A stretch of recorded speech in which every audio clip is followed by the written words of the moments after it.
20대 국회 첫 정기국회가 내일부터 100일간의 대장정에 들어갑니다.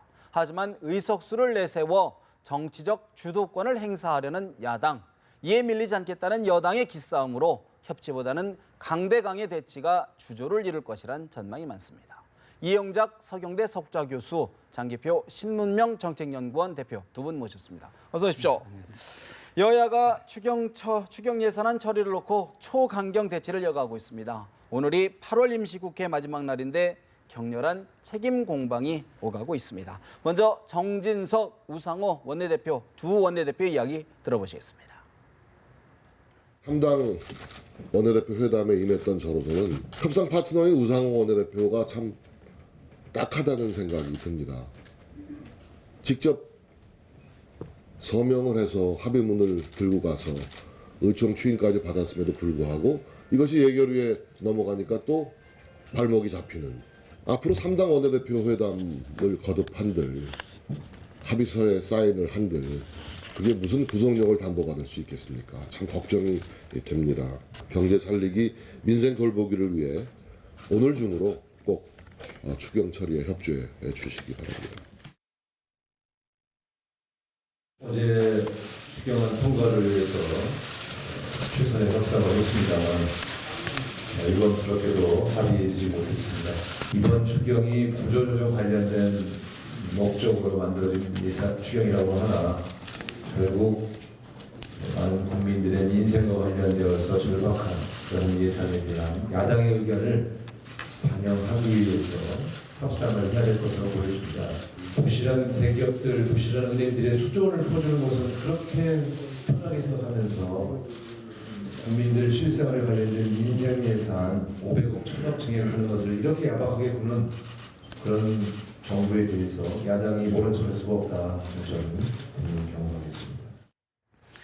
새누리당 정진석 원내대표, 앞으로 3당 원내대표가 합의하고 사인한들 무슨 소용이 있겠느냐. 우상호 원내대표 참 딱하다라고 꼬집었습니다. 우상호 원내대표, 부실한 대기업에 수조 원을 지원하면서 민생 예산 증액도 한푼 않는다며 반박을 했습니다. 이 교수님, 굳이 책임을 따진다면 어느 쪽에 더 책임을 좀 두고 싶으신지요? 그러니까 어느 편이 헌법 정신에 더 가까운가를 봐야 되겠죠. 네, 그러니까 두 분 다 말을 들어보면 그럴듯하게 들리긴 하지만요. 추경 예산의 의도는 행정부가 예산을 집행하면서 추가 예산이 필요하기 때문에 국가에 추가 예산을 요구하는 거 아닙니까? 네. 네. 그렇기 때문에 국회가 자의로 그 예산을 변경할 수 없다 이렇게 돼 있거든요. 그러니까 이건 정부가 주도가 되는 거라고요. 네. 그렇게 본다면 어떤 정치적 흥정에 의해서 이 추경안이 변경될 수 없다는 것이 헌법 정신인 것 같습니다. 그래서 그런 점에서 본다면은 헌법 정신으로 본다면은 이거는 아무래도 야당이 부당하죠. 야당이 부당하다. 네. 왜 야당이 그런 내용을 알고 있을 텐데 이렇게 막판까지 덜미를 잡고 있을까요? 왜 그건 그럴까요? 정치적인 문제일 거고요. 예. 또 당내 좌파들 또는 당의 구성원들의 요구 이런 것 때문에 이렇게 되겠죠. 네. 장 대표님 어떤 시각으로 이번 지금 사안을 보고 계신가요? 근데 이 추경에 대해서요, 야당이 뭐 반대할 수 있고 또 반대할 만한 근거들도 많이 있습니다. 예를 들면 대우해양조선에 이번에 이 추경 28조 원 중에 약 한 1조 2천억이 근데 또 그 대우해양조선 그 청문회도 안 나왔지 않습니까? 최경환 씨하고 안종범 씨하고. 그래서 할 말은 있는데, 그러나 이런 걸 사전에 다 알고요, 추경 언제까지 통과시키기로 합의를 했지 않습니까? 그러니까 이미 이걸 새로 뭐가 드러났으면 이거 안 된다 뭐 이렇게 말할 수가 있는데, 이미 이런 거 다 알고 합의를 했으면 저는 합의한 대로 해야 된다고 생각합니다. 합의해야 된 대로. 예. 그럼 야당에서 얘기하는 지금 민생법안이라는 게 이제 누리 예산에 좀 더 교육청을 좀 지원해 주자 이런 측면인데 이 부분은 어떻게 좀? 그런데 그것도요. 예. 그것도 뭐 그럴 만한 또 이유는 있지만, 그러나 이는 헌법에요, 예산을 정액할 수 없게 돼 있습니다. 정부 안에서 국회가 저 예산을 심의하면서 정액할 수 없게 돼 있습니다. 이거는 진짜 헌법 위반이죠. 그러니까 정부 보고 왜 그렇게 했느냐 이렇게 말해야 되지 국회의원이 그걸 예산을 정액하고 하는 건 옳지 않습니다. 알겠습니다. 사실 이제 이번 임시 8월 임시 국회가 얼마 남지 않기 때문에 또 막판에 타협하는 그런 모습을 보여주지 않을까 보여지는데 사실 이번 문제 여야의 추경안 대립이 조윤선 문화체육관광부 장관 후보자에 대한 인사청문회로 불똥이 튀는 것 같습니다. 현재까지 오늘 오전 내내 파행을 빚었는데 그 모습 잠시 저희가 화면으로 준비했습니다.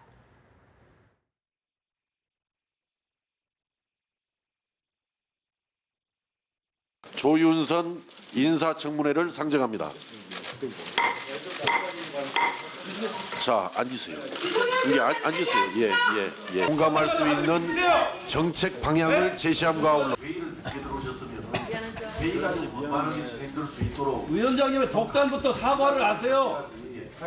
그러면 두 번이나 사과하고 또 어떻게 원장님 그렇게 하세요? 방송에서 생중계하고 있음을 알려드립니다. 그러면은 조윤선 문화체육관광부 장관 후보자 선서조차도 못하고 이런 모습을 좀 계속 지켜를 봤는데 이 교수님 사실 청문회 후보자 앞에서 여야 국회의원들 참 다른 걸로 좀 싸우는 모습 아니겠습니까? 청문회 제대로 진행이 될까요? 어떻게 생각하십니까? 글쎄 제대로 될 것 같지가 않네요. 저래 가지고 지금 결국 추경안 그 문제로 다투고 있는 것 같은데요. 사실 추경안은 추경안이고 또 장관을 인사청문회 하는 건 또 별도의 문제란 말이에요. 이건 그때 두 개를 같이 놓고 하는 게 뭐가 되겠어요? 예. 네.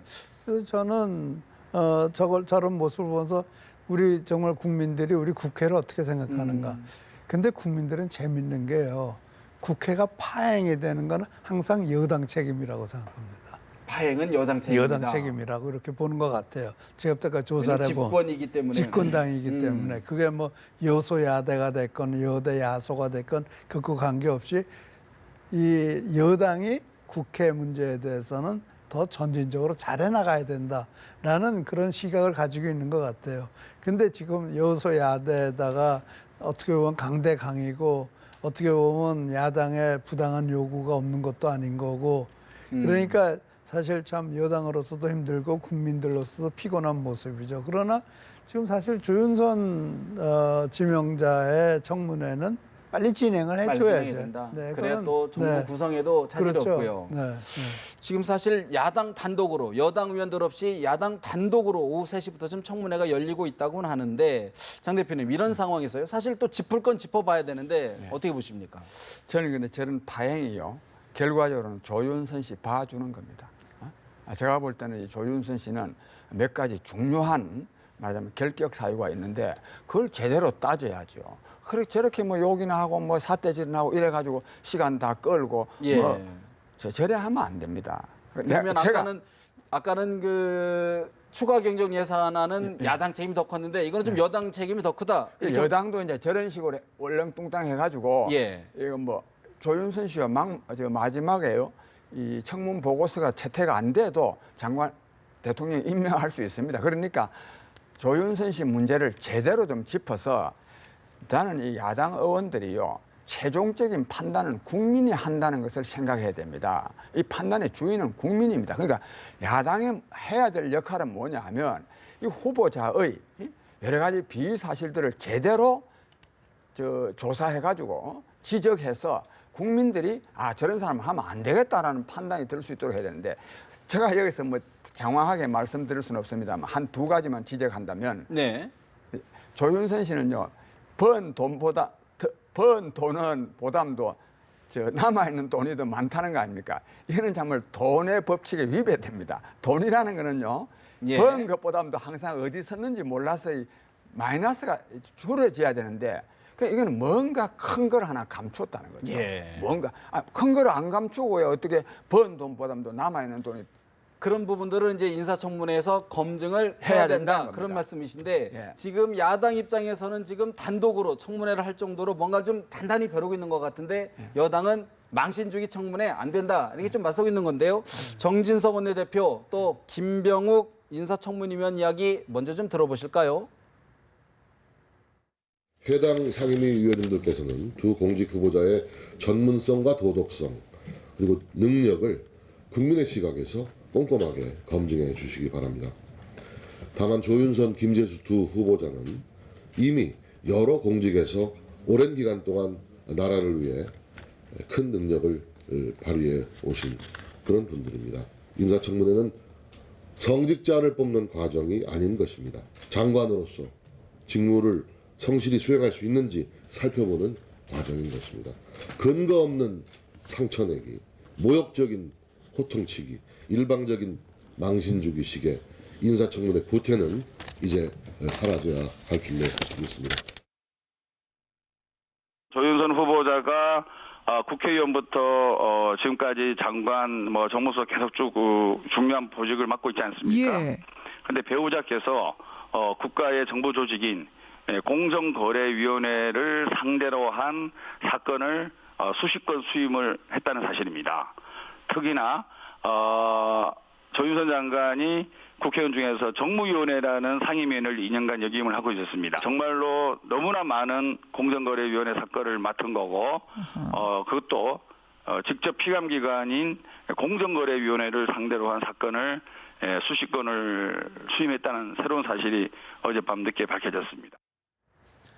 새누리당 정진석 원내대표, 인사청문회는 성직자를 뽑는 과정이 아니다. 망신주기 안 된다라고 못을 박았고, 더불어민주당 김병욱 인사위원, 조윤선 후보자가 국회의원 시절 상임소관위 관련해 배우자가 사건을 너무 많이 수임했다라고 여러 의혹들을 제기하고 있습니다. 이 교수님, 사실 지금 아까 우리 대표님께서도 얘기했던 것처럼 재산 형성 문제, 또 지금 배우자의 수임 문제 이런 부분들이 있는데 포인트 어떤 부분을 좀 눈여겨 우리가 좀 봐야 될까요?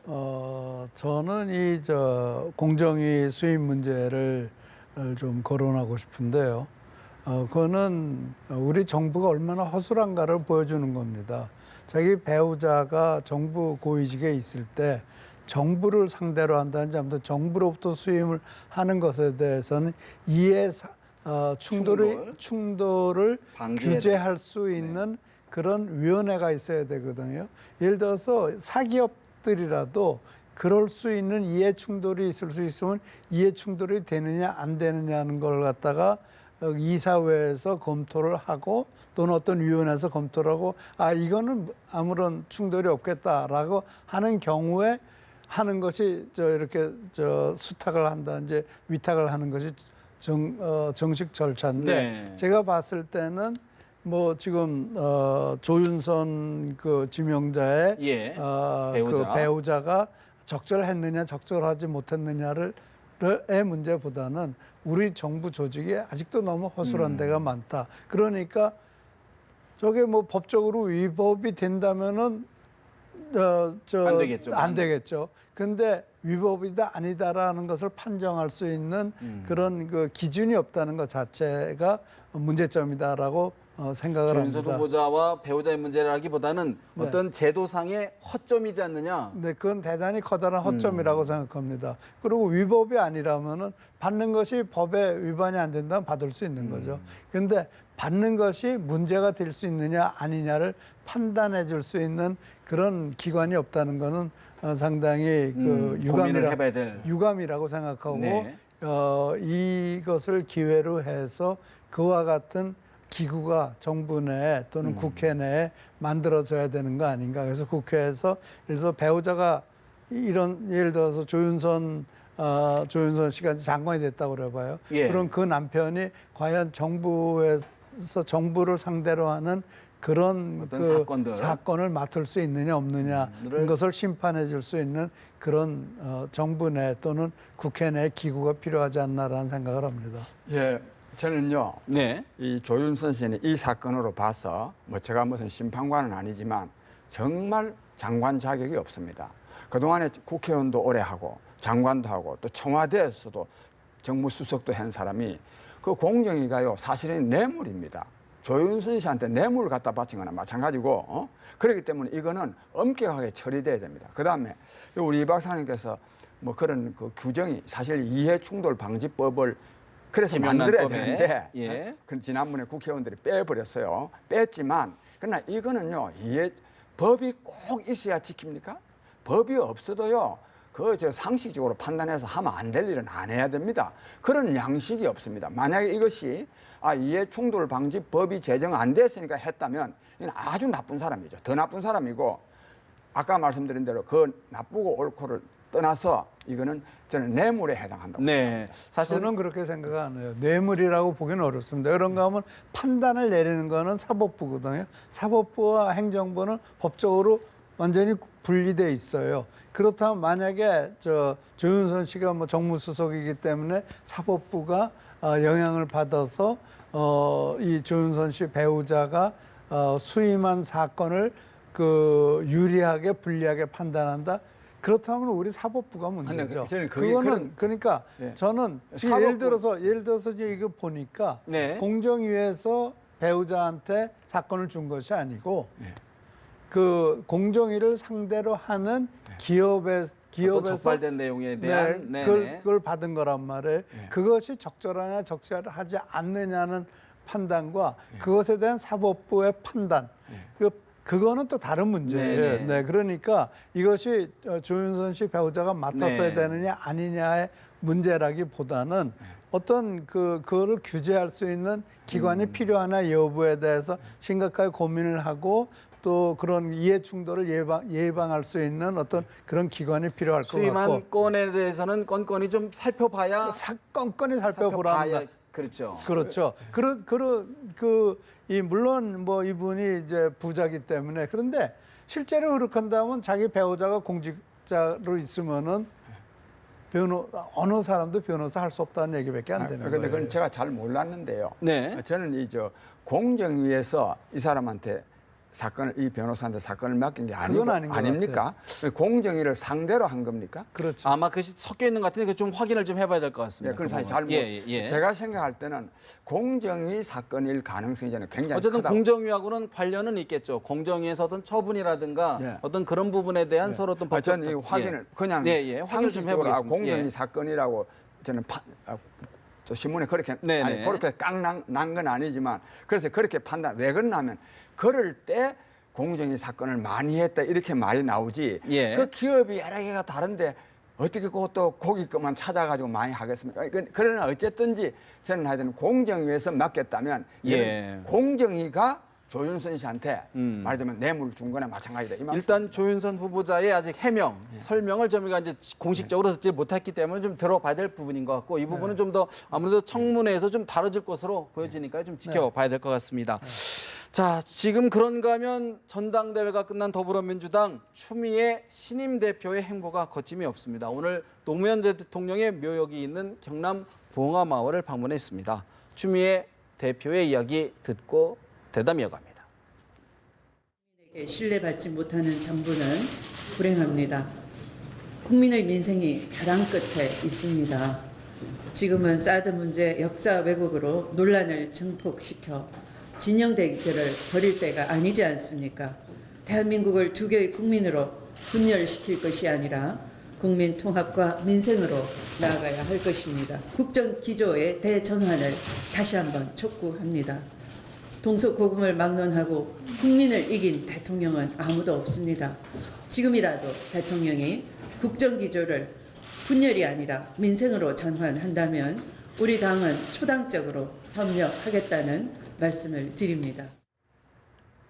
더불어민주당 추미애 대표, 국민 통합과 민생으로 나가야 할 때다. 대통령이 국정 기조를 전환한다면 초당적으로 협력하겠다. 오늘 봉화마을 방문에 앞서 최고위원회를 주재한 자리였는데요. 장 대표님, 사실 지금 이제 대통령에게 직접적으로 향하고 또 내일부터는 광주를 1박 2일로 방문한다고 합니다. 이런 행보 어떻게 평가하십니까?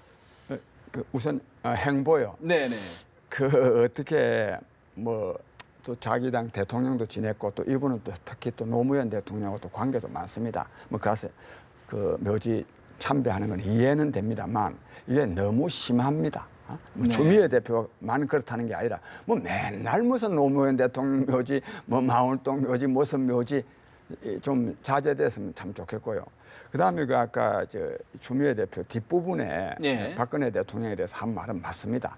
박근혜 대통령이 너무 정말 편가르게 하지 말고 국정에 한다면 협력하겠다. 초당적으로 근데 앞부분 하겠다. 아니습니까? 네. 쭉 말한 거, 그는 정말 제가 추미애 대표와 더민주당한테 되돌려주고 싶은 말입니다. 어떤 의미에서 그런 말씀하세요? 왜냐하면 더민주당도요, 이 갈등을 만들어내는데 엄청난 역할을 하거든요. 우선 또 노무현 대통령만 하더라도 정말 우리 사회를 얼마나 갈등하도록 만들었습니까? 저는 그래서 앞부분은 뭐 정말 좀 그 더민주당과 또 추미애 대표가 좀 제대로 해서 어지간하면 좀 갈등이 좀 안 생기는 방향으로 노력했습니다. 네, 야당도 분열과 갈등의 한 축이지 않느냐 그런 예. 지적이신 것 같은데 이 교수님 어떻게 보셨습니까? 그러니까요. 제가 지금 장 원장님이 굉장히 정확한 말씀을 하셨는데 여당에 있으면 여당이 일을 할 수 있도록 해줘야 되는 거 아니에요. 사사건건이 100% 다 오를 수는 없는 거예요. 그럼 마음에 안 드는 부분이 있더라도 그건 하게 하고 잘못하면 그다음에 심판하면 되는 거예요. 예. 근데 무조건 못하게 하고 발목부터 붙잡고 보지 않습니까? 그러고 그 민생을 말을 하는데 도대체 민생이 뭐 참외가 민생이에요? 네? 뭐 참외는 성주 죄가 참외 없다 뭐 이런 말씀하시는 얘기를 거군요. 예. 하는데요. 참 제가 민생의 내용을 구체적으로 말을 해야죠. 이런 민생 문제가 있습니다. 이런 문제 이렇게 풀어야 되는 거 아닙니까? 우리 이렇게 풀겠습니다. 구체적으로 해야지. 무조건 민생, 무조건 분열, 무조건 불통 똑같은 말을 지금 4년째 듣고 있거든요. 그런 의미에서 네. 문재인 전 대표가 자신의 SNS를 통해 현 정부를 불통 정권이다라고 강하게 비판을 했어요. 네. 또 노무현 당시 청와대 대변에 책까지 권유하면서 대부분 좀 hir난을 했는데 네. 어떤 생각이십니까? 저는 이 노무현 정권이 그럼 과연 성공한 정권이냐? 노무현 패족이라고 그러고 자기 스스로 패족이라고 그러지 않았습니까? 자기들 스스로 실패했다는 걸 인정한 분들이 이제 나서 가지고 박근혜 정권을 비난을 하고 있는데 그 뭐 불통이다 뭐 그런 얘기를 하는데 노무현 대통령은 말을 너무 많이 해가지고 문제가 너무 많았어요. 쓸데없는 말을 너무 많이 해가지고. 그런데요, 결국 정부와 정치에서 소통이라는 것은 무엇을 얘기하냐? 예. 우리나라 정부의 절차가 있지 않습니까? 의회가 있고 의회에서 법을 만들고 그 법을 대통령이 집행하고 예. 하는 그런 절차가 있는 거 아니에요? 저는 이렇게 복잡한 사회에서는 자기가 할 일을 제대로 하는 것이 소통이라고 생각을 합니다. 그럼 과연 더민주는 자기가 할 일을 했느냐? 야당으로서 할 일을 했고 의회, 국회에서의 중요한 멤버로서 할 일을 했느냐? 그 일을 안 하면서 너 저 소통 잘하라고 한다는 건 말이 안 된다. 법을 만들어 주고 나서 이 법이 제대로 집행되는 거 제대로 집행 안 될 때 이건 불통이라고 얘기할 수 있지만 같은 맥락에서요. 네. 추미애 대표가 당내 경선 중에서는 사실 막 사드 반대를 강하게 주장을 했는데 네. 막상 대표에 취임하고 나니까 신중론으로 좀 모두가 바뀐 것 같은데 이 부분은 네. 어떻게 평가하십니까? 그거는요 지금 어떻게 보면은 사실 이 사드 이슈는요 더민주한테 이슈가 아니에요. 왜 그런가 하면 차기 대통령 선거를 생각할 때 지금 사드에 대해서 어떤 입장도 취하지 않다. 설사 사드를 찬성했다 한들 사드를 반대한 사람들이 더민주를 넘어가서 새누리당 후보를 투표하겠어요? 그렇다면 득표에는 도움이 안 된다. 그러니까 무관하다. 오히려 무관한 거고 오히려 사드를 찬성을 하면은 오히려 중도 우파 사람들이 저 사람은 믿어볼 만하네라는 생각이라도 들어요. 그런다고 그래서 좌파에 있는 사람들이 우파를 찍지는 않아요. 사드 반대하는 좌파들이 추미애 대표가 사드를 찬성한다고 그래서 예. 새누리당 후보 찍겠어요? 그런 그렇지 일은 않다. 없어요. 그렇기 때문에 지금으로서는 우클릭을 완벽하게 해주고 또 유권자들한테 사드도 찬성해주고 하는 그런 유연함을 보여야 되는 거 아닌가 싶어요. 근데 문제는요. 더불어민주당 소속 29명의 의원들이 사드 반대를 당론으로 채택하라라고 성명까지 냈단 말이에요. 네. 이런 목소리도 무시할 수가 없을 것 같은데. 근데 이제 더민주당이요. 예. 말하자면 집권을 목표로 하는 정당으로서는 이 사드 찬성하는 사람 국민이 약 한 50% 정도 되고 반대하는 국민은 한 30% 정도, 한 25%인가 그 정도밖에 안 되기 때문에 고민하는 것 같은데요. 저는 사드에 대해서 이렇게 생각합니다. 저는요, 사드는 저는 본래는 배치하지 않은 것이 저는 좋다고 생각합니다. 그런데요, 사드를 이미 배치한다고 결정했는데요, 중국이 반대한다고 해서요. 대한민국 정부가 그걸 철회한다면 이 국가가 어떻게 되겠습니까? 꼴이. 그래서 이제는 이 사드 배치를 계속 반대하면 안 됩니다. 이거는 네. 진짜 갈등밖에 만들어내는 게 없습니다. 그래서 저는 오히려 이 사드 배치를 가지고 중국을 압박하는 수단으로 써야 됩니다. 중국 너가 말이지 제대로 북한 핵무기 폐기하도록 제대로 하라. 예. 그럼 우리는 뭐 사드 필요가 없다. 그러니까 이제는 사드 배치를 전제로 하고 예. 중국을 압박하는 수단으로 써야 되지. 예? 만약에 사드를 철회할 리도 없고 만약에 한다면 대한민국 꼴이 뭡니까? 하지도 안 할 거를 가지고 이거 계속 반대만 하면 진짜 갈등밖에 조장 안 합니다. 근데 추미애 대표 입장에서는 29명이나 되는 국회의원들이 사드 배치 당론으로 당론으로 하자라고 하는데 이 목소리를 어떻게 그러면 수습해야 됩니까? 근데 그걸 이제 당내에서요. 예. 의원총회 등을 해가지고 이걸 수습을 해서 그 추미애 대표 제대로 판단해야죠. 박근혜 정부가 사드 아니 그 대한민국에 저는요 대한민국 국정 운영에 사드만 있는 게 아닙니다. 정부가 너무 허약하면요 그 문제에서는 우리가 정부를 항복을 시켜서 좋을지 모르지만 다른 국정 운영이 엉망이 됩니다. 예. 그런 정부가 되면 되겠습니까? 저는 하더니 박근혜 정부 뭐 정말 좋아하지 않고 사드도 옳지 않다고 보지만 정부를 너무 곤혹스럽게 만들면 국가가 국민이 피해를 본다는 것을 야당은 알아야 됩니다. 이 문제가 아무래도 내년 대선과 이제 결부가 되어 있기 때문에 쉽게 결정을 못 내리는 것 같은데요. 대선 16개월이 이제 남았다고 합니다. 딱 16개월이 남았는데 대선 후보로 거론되는 여야 정치인들 잇따라 출마를 선언하고 있는 것 같습니다. 더불어민주당 김부겸 의원 문재인 견제론을 내세우고 있는데 한번 김부겸 의원의 이야기 들어볼까요? 우리 야당의 생명은 결국은 역동성과 다양성이라는 걸 잘 알고 계시는데 언론에서 미리 이렇게 대세론이라고 그분들의 선택의 결과를 이렇게 예단을 해버리면 당의 생명력이 죽죠. 그래서 기정사실화 대세론을 기정사실화 하지 마라. 정 안 되면 나라도 도전하겠다. 뭐 그런 취지로 말씀드린 겁니다. 이 당에서 안 되면 또 나가서 저 당 가고 또 저 당에서 안 되면 또 다른 데 가서 뭐라고 하는 그런 방식은 지금 이 시기에 국민들한테 동의받기 어렵다. 그런 거를 제3지대라고 한다면 나는 관심이 없다. 그걸 분명히 한 거죠. 더불어민주당 유력 대권 후보 가운데 하나죠. 김부겸 의원, 이른바 문재인 대세론을 기정사실화하지 마라. 정 안 되면 나라도 도전하겠다라는 뜻이라 하고 다시 거듭 부연을 했는데요. 이 교수님, 김부겸 의원, 대세론은 무난한 패배의 다른 이름이다라고까지 얘기를 했습니다. 어떤 의미의 포석일까요? 글쎄요, 뭐 후보 대세론이지 대통령 당선 대세론은 아니라는 얘기 같은데요. 사실 지금 이 김부겸 의원이 한 말은 없습니다. 그러나 이렇게 중요한 TV 시간에 저런 한가한 얘기할 때가 아니죠. 김부겸 의원은 나는 어떤 대통령이 되겠다는 얘기를 해야죠. 그 문재인 대표 안 됩니다라는 얘기를 하는 게 아니고 나는 대통령이 되면 이렇게 하겠습니다 해서 국민들에게 비전과 희망을 보여줘야죠. 그것이 지금 이 나는 어떤 사람이라는 것을 보여주는 것이 김부겸 의원이 해야 될 일입니다. 나는 저 사람과 이렇게 저 사람 자격이 없습니다라는 얘기를 하지 말고 나는 이래서 대통령이 돼야 됩니다.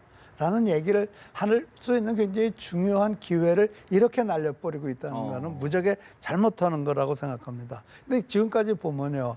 이해창 씨한테 직격탄 날린 사람, 잘된 사람 아직 하나도 없어요. 물론 이해창 씨도 실패를 했지만요. 네. 그러니까 직격탄을 날리는 것이 날린 사람은 속이 시원할지 모르지만 결국 얻어지는 건 하나도 없는 겁니다. 없었다. 그럼 결국은 자신만의 어떤 비전. 그렇죠. 내 거를 보여줘야 된다. 나만이 할 수 있는 어떤 비전을 보여줘야죠. 나는 편안하게 뭐 경기도에서 국회의원 될 수 있었지만 그러나 이거는 대한민국의 갈 길이 아니기 때문에 여기 와서 이렇게 우물을 파고 한 우물을 파서 내가 지금 대구에서 국회의원이 됐습니다. 근데요, 그렇게 하려면 지금 사실 당내 상황이 너무 친문계 위주로 당이 좀 이른바 기울어진 운동장이 되다 보니까 이게 좀 더 시급한 문제라고 봤을 가능성은 없을까요? 그런데 그것도 판단 잘못한 거죠. 대통령을 만들 사람은 국민이 만드는 거예요. 후보를 만드는 것을 당이 만든다 하더라도 만약에 김부겸 의원이 정말 국민들의 지지를 받으면 당도 그리 가게 돼 있는 거예요. 예를 들어 대표적인 예가 2007년도인데요. 네. 2007년도에 당은 완전히 박근혜 당시 예비 후보가 장악하고 있었어요. 그리고 이명박 씨의 당내 세력이라는 걸 미미했어요. 그러나 국민적 지지가 올라가니까 당내 세력도 저절로 생기더라고요. 그러니까 당내에서 어떻게 해보겠다라는 것보다는 국민의 지지가 있다라는 것을 국민의 지지를 만들어 놓고 국민의 지지를 힘으로 해서 당을 움직여야죠. 전략을 네. 좀 완전히 그렇죠. 완전히 뒤바꿔서 그건 전략이 아니고 대통령을 찍어줄 사람 국민이 찍어주는 거예요. 그러니까 국민을 내 편으로 끌어들이는 작업을 최우선으로 하는 것이 김부겸 의원이 할 일이죠. 예, 아주 우리 이 박사님 말씀 뭐 전적으로 그렇고 제가 항상 또 말씀한 바입니다. 특히 그 안철수 씨와 관련해서 네. 정말 이 새로운 비전을 제시하고 그 비전을 이룰 구체적인 정책을 말해야 됩니다. 그다음에 요 생각난 김에 예. 꼭 한 말씀 드리고 싶은데 뭐 사실 방송이나 언론에서도 이 우리 국어에 안 맞는 말을 쓰는 경우가 너무 많아요. 예, 어떤 게 있습니까? 존칭 문제에 대해서 예. 이 박지원 대표 같은 경우에는 말씀을 참 유창하게 잘하는 분 아닙니까? 그런데요, 박근혜 대통령에 대해서 지나치게 무슨 너무 공손어를 쓰는 경우가 많더라고요. 이거는요, 국민을 보고 하는 말인데 국민에 대한 모독입니다. 예. 그래서 이 말 잘해야 되고, 김부겸 의원도요, 뭐라고 말했나 하면 그 문재인 씨 후보 계속되는 것은 무난한 패배의 다른 이름이다. 이런 말은 하는 게 아닙니다. 당내 후보에 대해서요, 이 새누리당이 이렇게나 잘못하고 박근혜 정권이 이렇게 잘못하는데 누가 나가도 우리가 이긴다는 자신감을 가져야 되지, 문재인 씨 내세우면 이는 뭐 무조건 하고 패배한다. 이렇게 말하는 거는, 그러니까 내가 즉 말을 좀 제대로 가려서 해야 된다. 뭐 내사 우상호 대표도 마찬가지고, 뭐 제 후배라서 말을 좀요 제대로 해야 된다는 거 말씀드리고 싶고, 그 다음에 말 남김에 그 안철수 씨나 이 사람들 뭐라 그러면 뭐 양극단은 안 된다, 제3지대 이런 말들 자꾸 하면 안 됩니다. 이게 뭐냐? 자기가 만약에 대통령이 되면 이 나라를 어떻게 할 것인지에 대한 구체적인 보관을 갖고 있지 않으니까 맨날 저런 말만 하고 앉아 있는 겁니다. 근데요, 예를 들어서 김부겸 의원을 비롯해서 박원순 서울시장, 안희정 충남지사, 현재 같은 당내 구도에서 사실 뛰어들기가 참 부담스러운 구도 아닙니까? 그 공간을 어떻게 열어가야 됩니까? 그 사실 부담스러운 게 상당히 맞습니다. 그럼에도 불구하고요, 그 당에서 하려 그러면 이걸 이기는 길은 뭐냐? 정말 새로운 비전을 제시하는 겁니다. 저는 노무현 대통령 지지했던, 말하자면 노사모 세력들 아십니까? 저는 이 노사모라는 사람들은 우리 역사에 상당히 정말 빛나는 존재로 남으리라고 보는데, 왜? 뭐 그건 설명을 생략하고, 즉 이 사람들이 제대로 된 사람이 나온다면 문재인 씨 지지 안 합니다. 지금 똑같은 사람들이 경쟁하니까 가까운 문재인이 지지하는 거지, 좋은 후보가 나온다면 저는 얼마든지 바뀔 수 있다는 생각을 가져야 된다고 봅니다. 그런 부분에서 그런 부분에서 보면요, 반기문 총장이요. 반기문 총장이 당내 세력이 있습니까? 뭐가 있습니까? 아무것도 없거든요. 그럼 왜 친박에서 반기문 총장을 영입하려고 그러냐? 그분이 국민적 지지를 받기 때문에 그런 거예요. 그러니까 간단합니다. 어떻게 하면 국민들에게 희망을 주고 비전을 보여주고 이 지금 어려운 난국을 내가 어떻게 헤쳐나가겠다라는 그런 비전을 보여주는 거고요. 예를 들어 박원순 시장이나 안희정 씨도 마찬가지예요. 그런 분들이 예를 들어서 대한민국의 비전을 보여준다면은 당의 지지가 중요한 게 아니거든요. 당내 구도가 중요한 게 아니란 말이에요. 그렇다면 국민적 지지를 받는다면은 그러면 당도 움직이게 되는 거예요. 노무현 전 대통령도 비슷한 케이스가 아닌가, 비슷한 사례가 아닌가 보여지는데, 거긴 조금 다르지만 어쨌든 당내 지지가 그건 굉장히 다른 점이 있어요. 이런 거는 김대중 대통령이 자기 후임은 꼭 경상도 사람을 시키고 싶어했어요. 그런 굉장히 의지가 있었다. 굉장히 강렬한 의지가 있었어요. 있었던 건 좀 다르다. 그런데요, 여권에서도 사실 지금 남경필 경기지사가 계속 개헌을 고리로 몸집을 좀 불려가고 있습니다. 역시 뭐 삼지대론 좀 어렵다라고 말씀하셨지만 좀 뭔가 공간을 넓혀가는 그런 부분인 것 같은데, 남경필 경기지사의 이야기도 좀 마저 들어볼까요? 어차피 내년 대선에 개헌 얘기들이 많이 나오는데 그냥 권력만 나누는 개헌하지 말고 실제로 이렇게 수도를 이전해서 100년 대계를 짜는 이런 개헌 논의가 필요하다라는 알겠습니다. 차원에서 말씀을 드렸습니다. 저는 일단 내년 돼서 판단을 하겠고요. 제가 이런 얘기를 하는 거는 지금 우리 대한민국이 위기로 가고 있는데 예. 지금 이런 토론을 안 하면 갑자기 위기가 다가옵니다. 대선 때 시끌벅적하게 하지 말고 네. 대한민국 미래를 위한 굵직굵직한 아젠다를 놓고 네. 토론하는 대선이 됐으면 좋겠다는 네. 차원에서 이렇게 문제들을 제기하고 있습니다. 새누리당 남경필 경기도지사, 대한민국 미래를 위해 굵직굵직한 어젠다를 놓고 대선 토론을 해보자, 이런 이야기를 했습니다. 사실 당내에서는 이제 비주류 지사로 이제 분류가 되지 않습니까? 이 교수님, 지금 오세훈 시장도 공생연구소를 설립하는 등 외곽 조직을 좀 넓혀가는 모양새인데 이런 여권에서 흐름은 어떻게 해석하십니까? 그것도 역시 마찬가지예요. 제가 볼 때는 지금쯤이면요. 지금 뭐 남경필 지사가 내년쯤 돼가지고 입장을 내겠다. 입장을 내겠다는데 그건 너무 늦은 거예요. 지금쯤은 그 며칠 전에 보니까 뭐 김부겸 의원이 대권 도전하겠다 그러지 않았습니까? 그렇게 지금쯤 그렇게 할 때예요. 그러나 대권 도전하는데 난 이런 이유로 난 이런 대통령이 되겠다라고 선언을 할 때인데 내년쯤 돼서 하겠다는 것은 너무 내가 늦다. 아직도 뭐 해야 될지 모른다는 얘기를 스스로 하는 거예요. 지금쯤은 내가 대통령이 되면 어떤 대통령이 되고 무엇을 하겠다라는 그런 로드맵이 나와 있어야죠. 아직도 남의 눈치 보고 제3지대 쳐다보고 한다면은 전혀 준비 안 된 그런 의미에서 제3지대론에 대한 평가는 어떤 평가십니까? 그거는 2등, 3등 하는 사람들이 모여 있는 데인데 그게 무슨 의미가 있겠어요? 결국은 1등만 대통령을 한다 이거죠? 그렇죠. 그런데 1등만 후보가 되는 거고요. 1등만 후보가 되는 것이다. 네. 어떻게 보십니까? 여권 내에 남경필 지사, 오세훈 전 서울시장 등의 움직임 어떤 평가십니까? 뭐 언론도 그렇게 보도하고 있지만 저 사람들이 뭐 자국이 새누리당 대선 후보가 되리라고 생각하는 사람들이 별로 없고 뭐 또 중간 지도자로서 또 뭐 저런 발언들을 저는 할 수 있다고 생각합니다. 그 정도의 평가로 가름하시는 거군요. 그런데 사실 3지대론과 관련해서 국민의당이 사실 좀 중심에 서고 싶어 한다. 기존 정당을 중심으로 좀 모여라. 이런 제스처를 계속 손짓을 하고 있지 않습니까? 국민의당의 움직임에 대해서는 어떤 평가하십니까? 그것도 국민의당이요. 국민의당 중심으로 제3지대로 하겠다. 그냥 그것마저도 기득권입니다. 그것마저도 만약에 국민의당이요 진짜 정말 우리 당 해체한다, 새로 당 하나 만들자. 그런데 여기에는 그냥 새 중심으로 무슨 정치 공학적인 측면만이 아니라 정말로 새로운 이러이러한 정책을 가지고 우리가 당을 하나 만들자 그러면 아마 손학규 씨든지 등등이 말하자면 여기 참여할 수 있을 것입니다. 근데 저 사람들이 뭐라고 신문에 보니까 뭐라고 말했냐면 국민의당을 부정하는 것은 지난 총선에서의 민의를 왜곡하는 거다. 즉 국민의당을 고소하겠다는 거거든요. 그러니까 자기 조그마한 기득권은 유지하면서 하겠다고 하니까 안 되는 거고, 그다음에 후보 단일화 지금 반대하는데 저건 무슨 말이냐. 문재인 씨하고 후보 단일화 또 게임 붙으면 질 것 같으니까 안 하지. 자기가 이길 것 같으면요 왜 후보 단일화 안 하자 그러겠습니까? 이미 저거는 후보 단일화에 뛰어들어 가지고는 내가 될 수가 없다. 그걸 시인하는 것이 다름 아닙니다. 그러니까 별 의미 없는 말을 지금 하고 있는 겁니다. 의미 없는 말이다. 국민의당을 중심으로 한 3지대론, 빅텐트론 어떻게 보십니까, 이 교수님은? 큰 말도 안 되고요. 네.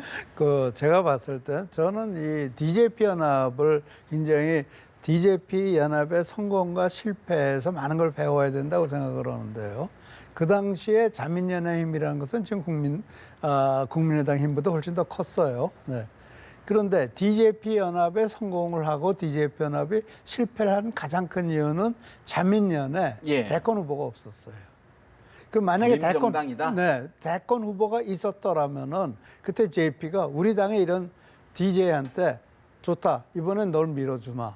그러나 차기에는 우리 당에서 후보가 나간다. 이렇게 됐어야 되는 거죠. 그런데 이미 JP는 대권 주자로서 이미 끝난 분이었다고요. 그 당시에는. 그렇기 때문에 만약에 그때 이인재 씨가 DJ와 손을 잡는 것보다는 JP와 손을 잡고 나서 JP의 후계자로서 위치를 잡았더라면은 그 다음에 그러면은 차기를 노려볼 수 있는. 그럼 DJP 연합에서 DJ가 하고 JP의 후계자가 맡게 되는 거란 말이에요. 그럼 그런 같은 맥락에서 본다면요. 예. 지금 이 국민의당은 그런 선택이 있어요. 그런 선택이 있는데 그 선택이 뭔가 하면 정치연합이에요.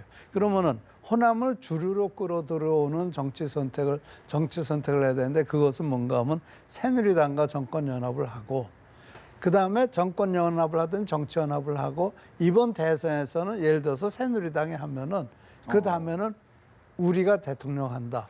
호남을 기반으로 한 정당인데 새누리당과 손을 잡을 수 있다. 아니 전에 가장 보수인 자민련과 손을 잡지 않았어요. 호남이. 근데 왜 그게 불가능하겠어요? 가능하다. 얼마든지 가능할 수 있는 그런 거죠. 의미에서요. 네, 안철수 그래서 저는 예. 생각을 할 때 지금 무슨 제3지대에서 어떤 역할을 한다는 것보다는 오히려 DJP 연합과 같은 그런 식의 그 발상을 해가지고 이 새누리당과 손을 잡는 것이 어떨까 싶어요. 오늘 발상의 전환을 굉장히 많이 주문해 주시는데 네. 마무리 좀 해주시죠. 어떻게 보십니까? 예, 전 국민의당이 새누리당하고 같이 하는 일은 있을 수가 없고요. 또 있었어도 안 되고요. 새누리당이 뭐 한다고 그거 따라가겠습니까? 문제는 이제 안철수 씨인데요. 안철수 전 대표인데 안철수가요. 내가 오다가 지금 텔레비에 보니까 뭐 며칠 후에 김종필 씨 만난답니다. 네, 냉면 9일날 먹는다는데 냉면회동 한다죠. 한마디로요. 이 안철수 의원이요.